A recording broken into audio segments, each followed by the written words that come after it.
Remember when Boris Johnson won his election and took us out of the EU 2 months later? I thought that was the fastest that any newly empowered Prime Minister would ever damage our economy. But Liz Truss really gets shit done. And so in this week's PMQs, when made to answer for the absolute economic carnage caused by her mini-budget announcement, she says, "We have taken decisive action." Decisive action that caused the pound to crash to the lowest point since the 1980s, blew up the mortgage market and got the International Monetary Fund to condemn us. To make sure that people are not facing energy bills of £6,000. It wasn't the decision to cap energy bills that caused the economic chaos, it was your unfunded tax cuts for the super rich. And because Labour's plan to cap energy prices by taxing the super rich only lasts 6 months, she says, he has refused to confirm whether or not he backs our energy price guarantee for 2 years. When you've just done the fastest and most economically damaging U-turn in UK history, it's a bit rich to say, why don't you have a plan that you stick to for years? Because maybe if you were as cautious with your economic plans as Labour,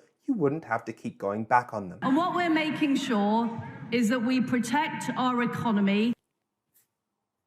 And interest rates are a decision for the Independent Bank of England. The Bank of England stepped in on interest rates because of her mini-budget. This is like an arsonist complaining that we spend too much money on fire engines. Maybe you could just, I don't know, stop setting fire to stuff. Economic growth is going to be higher than it would have been if we hadn't acted. Doing nothing is not the bar for decent government because, of course, capping energy prices so that people can afford to buy stuff, run a business, keep the economy going is better than doing nothing. But other countries cap those prices more and have better growth than we do. We're also facing a slowdown in economic growth globally.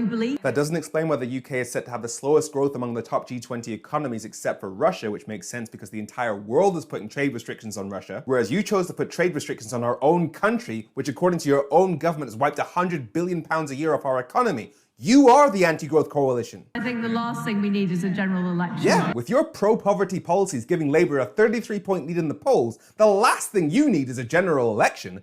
The country, however,